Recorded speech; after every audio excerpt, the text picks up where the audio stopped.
무슨 요양원이야. 너희가 나를 버리려고 작정한 것이냐. 하고 버럭 소리를 질렀죠. 저는 올해로 80살이 된 김복자라고 합니다. 젊어서부터 악착같이 일해서 남부럽지 않게 살았고 자식들 뒷바라지하며 손주들 재롱 보는 낙으로 살았죠. 제 삶은 늘 성실함과 노력의 연속이었습니다. 새벽같이 일어나 시장에 나가 장사를 했고 밤늦게까지 미싱을 돌려 옷을 만들기도 했습니다. 그렇게 한 푼 두 푼 모은 돈으로 자식들을 교육시키고 번듯한 가정을 꾸렸습니다. 주변에서는 저를 악바리 김 여사라고 불렀지만 저는 그 별명이 싫지 않았습니다.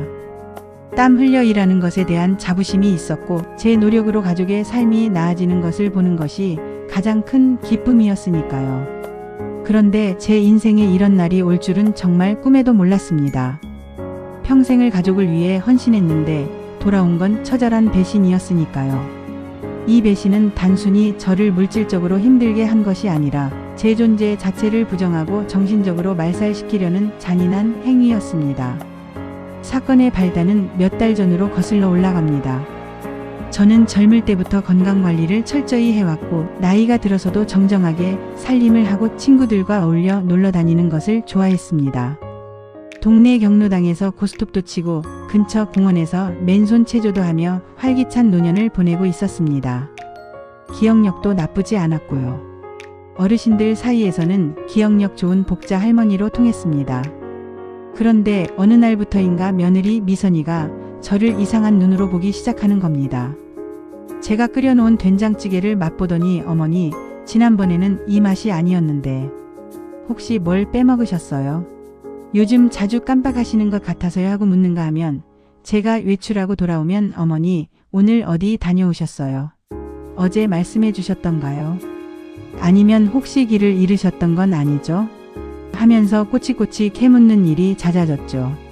처음엔 그냥 대수롭지 않게 넘겼습니다. 나이가 드니 깜빡하는 일도 있을 수 있다고 생각했으니까요. 사람은 누구나 나이를 먹으면 조금씩 변화하기 마련이니 저도 그런 자연스러운 과정의 일부겠거니 했습니다. 하지만 미선이의 태도는 점점 도를 넘어서기 시작했습니다. 제가 평소에 즐겨보던 TV, 드라마의 줄거리를 잠시 헷갈려서 등장인물 이름을 다른 인물과 혼동하여 이야기를 했더니 미선이가 눈을 크게 뜨고 저를 쳐다보며 어머니, 드라마 제목도 기억 못하세요? 요즘 부쩍 그러시네요.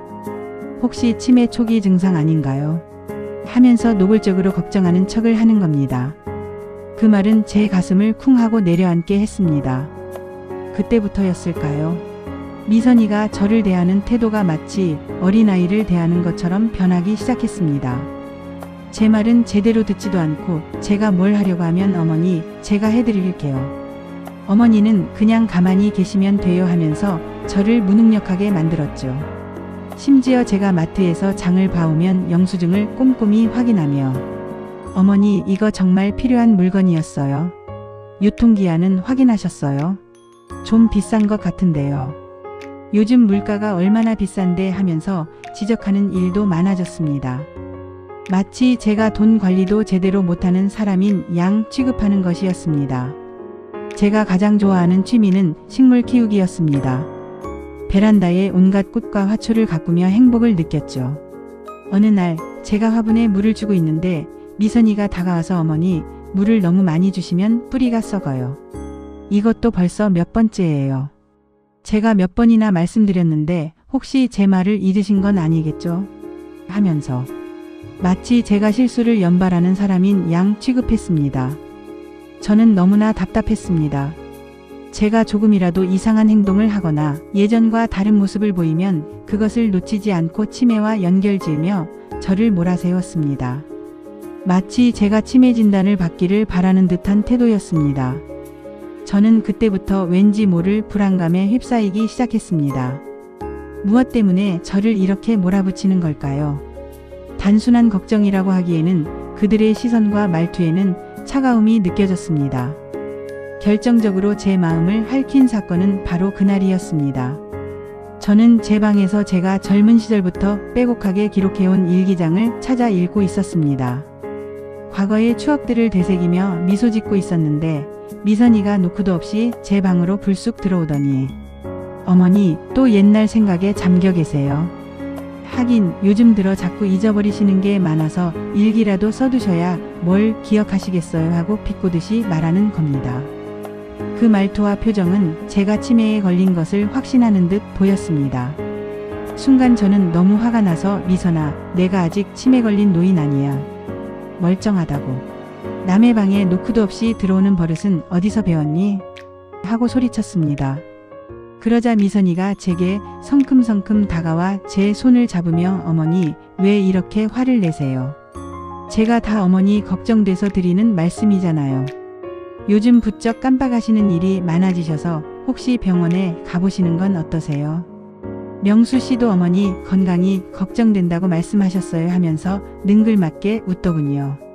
그 웃음은 저를 기만하는 듯한 비웃음으로 느껴졌습니다. 그때 저는 직감했습니다. 아, 이 아이가 나를 치매 노인으로 몰아가고 있구나. 그리고 그 뒤에 뭔가 불순한 의도가 숨어 있구나 하고요. 그들의 눈빛에서는 걱정보다는 탐욕이 엿보이는 듯 했습니다. 저는 그때부터 그들을 경계하기 시작했습니다.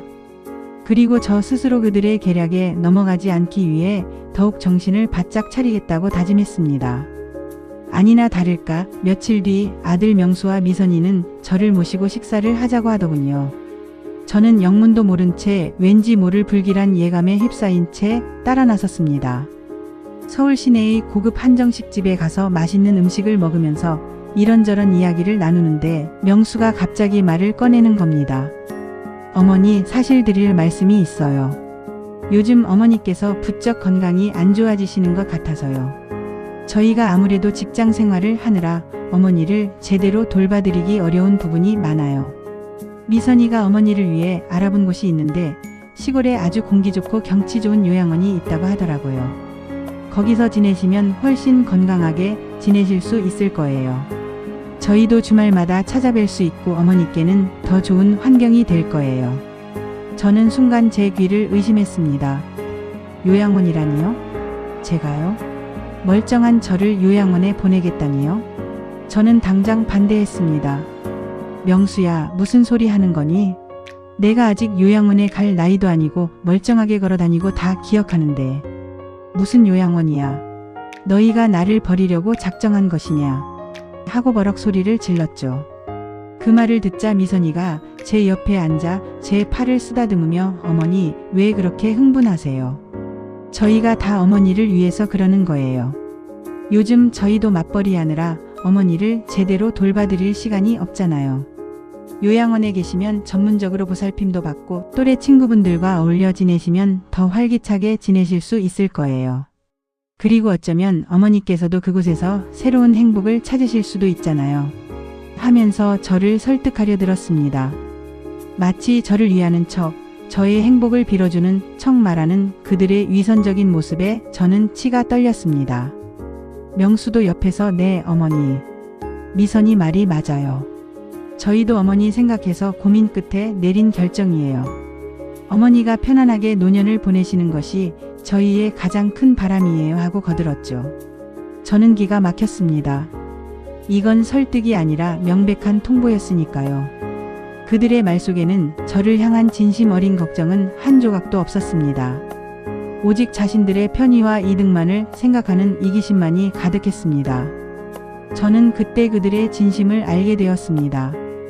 그들은 저를 더 이상 가족으로 생각하지 않는다는 것을요. 저는 그날 밤 잠을 이룰 수 없었습니다.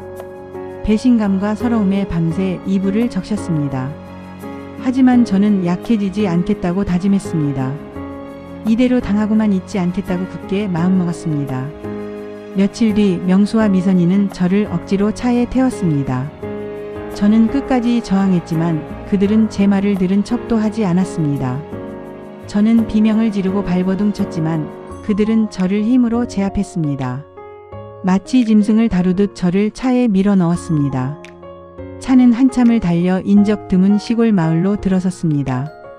그곳에는 요양원이라고 하기엔 너무나 초라하고 낡은 건물이 서 있었죠. 간판조차 제대로 걸려 있지 않은 허름한 건물은 마치 폐가처럼 보였습니다. 그들은 저를 그곳에 내려주고는 짐작처럼 제 이삿짐이라고는 해봐야 낡은 옷까지. 몇 벌이 전부인 보자기를 대충 차에서 던져 내려놓더니 어머니 여기서 잘 지내세요. 저희 자주 찾아뵐게요. 연락드릴게요 하는 말만 남기고 쏜살같이 떠나버렸습니다. 그들의 뒷모습은 냉정하고 잔인했습니다. 저는 그 자리에 주저앉아 하염없이 눈물을 흘렸습니다. 제 아들과 며느리에게 버림받았다는 사실이 너무나도 서글펐고 제 인생이 이렇게 끝나는구나 하는 절망감에 몸서리쳤습니다. 80평생 자식들을 위해 헌신했는데 돌아온 건 겨우 이런 대접이라니요. 저는 그때 결심했습니다. 반드시 복수하겠다고. 저를 이 지경으로 만든 그들에게 똑같이 되갚아 봐주겠다고요. 저의 복수는 단순히 물질적인 것이 아니라 그들의 오만함을 깨부수고 정의를 실현하는 것이 될 것이라고 다짐했습니다. 저는 그렇게 버려진 시골 요양원에서 하루하루를 비참하게 보냈습니다. 그곳은 요양원이라기보다는 버려진 노인들이 마지막을 기다리는 수용소에 가까웠습니다. 식사는 부실했고 위생 상태는 최악이었으며 직원들은 어르신들에게 무관심했습니다. 심지어 어떤 직원은 어르신들에게 반말을 일삼고 화를 내며 물건을 던지기도 했습니다. 저는 이 모든 부당한 대우와 열악한 환경을 꼼꼼히 기록했습니다. 스마트폰으로 몰래 사진을 찍고 몰래 녹음을 하기도 했습니다. 언젠가 이 모든 것을 세상에 폭로할 날이 올 것이라고 생각하면서요. 하지만 저는 쉽게 무너지지 않았습니다. 밤마다 몰래 일기장을 꺼내 제 심정을 기록하고 제 인생의 중요한 사건들을 다시 떠올리며 기억력을 잃지 않으려고 노력했습니다. 제 정신은 여전히 또렷하다는 것을 증명하고 싶었습니다. 그리고 요양원에 계신 다른 어르신들과도 교류하며 정보를 얻었죠. 그분들도 저와 비슷한 사연을 가진 분들이 많았습니다. 자식들에게 버림받고 이곳으로 오게 된 분들, 가족들의 학대에 시달리다 결국 이곳으로 오게 된 분들. 그분들의 이야기를 들으면서 저는 저 혼자만의 싸움이 아니라는 것을 깨달았습니다. 우리는 모두 피해자였고 우리의 목소리를 세상에 알려야 한다는 사명감을 느꼈습니다. 한편 저를 버린 명수와 미선이는 제가 없는 집에서 아주 편안한 나날을 보내고 있었습니다. 제가 살던 집은 그들이 결혼할 때 해준 집이었지만 제 명의로 되어 있었고 제 이름으로 된 땅 문서들도 있었죠. 저는 젊을 때부터 부동산 투자를 잘해서 상당한 재산을 모았습니다. 선견지명이 있었던 저는 서울 시내의 개발 예정 부지에 미리 땅을 사두었고 그 땅들은 시간이 지남에 따라 엄청난 가치로 불어나 있었습니다. 하지만 명수와 미선이는 제가 늙고 힘없다고 생각해서 제 재산에 대해서는 크게 신경 쓰지 않았던 것 같습니다. 그들은 제가 치매에 걸려 아무것도 기억하지 못할 것이라고 확신했던 거죠. 괴첨한 것들. 그들은 제가 가진 재산이 얼마인지 어떻게 관리되고 있는지조차 제대로 알지 못했습니다. 그저 제가 늙고 병든 노인일 뿐이라고 생각하며 제가 죽으면 그 모든 재산이 자신들의 것이 될 것이라고 안일하게 생각했던 겁니다. 저는 그들의 이런 안일한 태도를 이용하기로 했습니다. 하지만 저는 그들의 상상 그 이상이었습니다. 저는 요양원에 있는 동안에도 제 재산 관리를 소홀히 하지 않았습니다. 저는 오래전부터 믿을 만한 변호사와 회계사에게 제 재산 관리를 맡겨왔고 그들에게 정기적으로 연락하며 상황을 파악하고 있었죠. 물론 명수와 미선이에게는 이 사실을 철저히 숨겼습니다. 저는 그들에게 제가 정말 치매에 걸린 무능력한 노인인 것처럼 연기했던 겁니다. 그들의 방심을 유도하기 위해서요. 저는 요양원 직원들의 눈을 피해 몰래 변호사에게 연락하여 저의 모든 재산을 사회에 환원할 준비를 하도록 지시했습니다. 그리고 명수와 미선이를 상대로 노인 학대 및 유기 혐의로 고소할 증거들을 착실히 모았습니다. 저는 저의 치밀한 계획이 완벽하게 실행될 것이라고 확신했습니다. 그리고 마침내 D-Day가 찾아왔습니다. 저는 요양원에서 가장 친하게 지내던 할머니에게 도움을 청했습니다. 그 할머니는 저와 비슷한 사연을 가진 분이었고 저의 복수 계획을 듣더니 흔쾌히 도와주겠다고 하셨죠. 할머니는 제가 요양원을 탈출할 수 있도록 직원들의 시선을 다른 곳으로 돌려주셨습니다. 할머니의 도움으로 저는 요양원을 탈출하는 데 성공했습니다. 밤늦게 몰래 요양원을 빠져나와 제가 미리 불러놓은 택시를 타고 서울로 향했습니다. 저는 자유의 공기를 마시며 복수의 서막을 알렸습니다. 차장 밖으로 스쳐 지나가는 풍경들을 보며 저는 지난 날의 서름과 분노를 되새겼습니다. 그리고 반드시 그들에게 대가를 치르게 하겠다고 다시 한번 다짐했습니다. 서울에 도착한 저는 바로 제가 지정한 변호사 사무실로 향했습니다. 변호사님은 저의 갑작스러운 방문에 깜짝 놀랐지만 저는 침착하게 그동안의 사정을 설명하고 제 복수 계획을 실행에 옮길 것을 요청했습니다. 변호사님은 저의 이야기를 듣고는 분개하며 모든 지원을 아끼지 않겠다고 약속했습니다.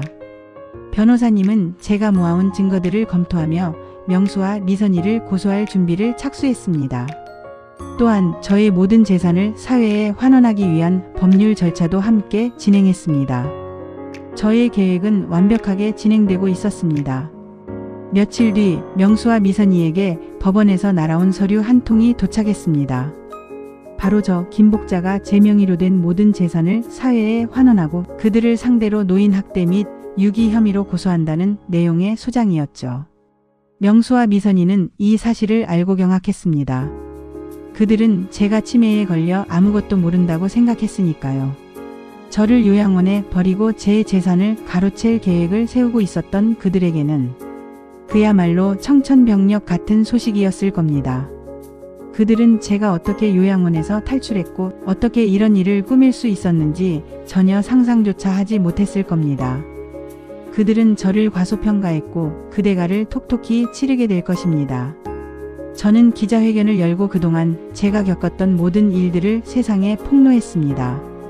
저는 기자회견장에 꿋꿋한 자세로 앉아 담담하지만 힘 있는 목소리로 저의 이야기를 시작했습니다. 명수와 미선이가 저를 어떻게 치매 노인 취급하며 요양원에 버렸는지, 그 요양원의 실태가 얼마나 열악했는지, 그리고 그들의 불순한 의도까지 모든 것을 낱낱이 밝혔습니다. 저는 제가 모아온 증거 자료들을 함께 공개하며 저의 주장이 거짓이 아님을 증명했습니다. 기자회견장은 순식간에 아수라장이 되었고 저의 이야기는 삽시간에 전국으로 퍼져나갔습니다. 사람들은 저의 사연에 분노했고 명수와 미선이를 향해 비난의 목소리를 높였습니다. 언론은 연일 저의 사연을 보도했고 저는 하루아침에 복수자 할머니로 불리게 되었습니다. 수많은 사람들이 저에게 응원의 메시지를 보냈고 저와 같은 피해를 입은 어르신들이 용기를 얻어 자신의 사연을 공개하기도 했습니다. 저의 복수는 단순히 개인적인 복수를 넘어 우리 사회에 만연한 노인 학대 문제를 공론화하는 계기가 되었습니다. 결국 명수와 미선이는 법의 심판을 받게 되었습니다. 그들은 노인 학대 및 유기 혐의로 기소되었고 재판 과정에서 그들의 모든 악행이 낱낱이 드러났습니다. 그들은 처음에는 자신들의 죄를 부인했지만 제가 제시한 명확한 증거들과 저의 일관된 증언 앞에서는 더 이상 발뺌할 수 없었습니다. 저는 재판장에 직접 출석하여 증언했고 그들에게 합당한 처벌을 내려달라고 호소했습니다. 판사님은 저의 증언을 경청했고 검사님은 그들에게 엄중한 처벌을 구형했습니다. 결국 명수와 미선이는 유죄 판결을 받았고 저를 요양원에 유기한 죄로 실형을 선고받았습니다. 그들은 모든 것을 잃었습니다. 명예도 재산도 그리고 가족의 사랑도 저를 버린 대가를 톡톡히 치른 셈이죠. 그들의 얼굴에는 후회와 절망감이 가득했습니다. 하지만 저는 그들에게 어떠한 연민도 느끼지 않았습니다. 그들은 자신들의 탐욕 때문에 이런 비극을 자초한 것이니까요. 저는 제 명의로 된 모든 재산을 노인 복지를 위해 사용해달라며 사회에 환원했습니다. 그리고 제가 버려졌던 그 시골 마을에 새로운 요양원을 짓는데 기부했습니다. 그 요양원은 제가 겪었던 고통을 다른 어르신들은 겪지 않도록 최고 시설과 최고의 서비스를 제공하는 곳으로 만들었습니다. 이름조차 없던 그곳에 희망요양원이라는 이름을 붙였습니다. 깨끗하고 쾌적한 시설은 물론 어르신들의 정서적 안정과 건강을 위한 다양한 프로그램들을 마련했습니다. 텃밭을 가꾸고 그림을 그리고 음악을 들으며 어르신들이 행복하게 노년을 보낼 수 있도록 모든 노력을 기울였습니다. 저를 버린 아들과 며느리에게는 단 한 푼도 주지 않았습니다. 그들은 자신들의 어리석은 욕심 때문에 모든 것을 잃게 된 것이죠. 영상이 마음에 들었다면 구독, 좋아요, 알람 설정을 눌러주세요.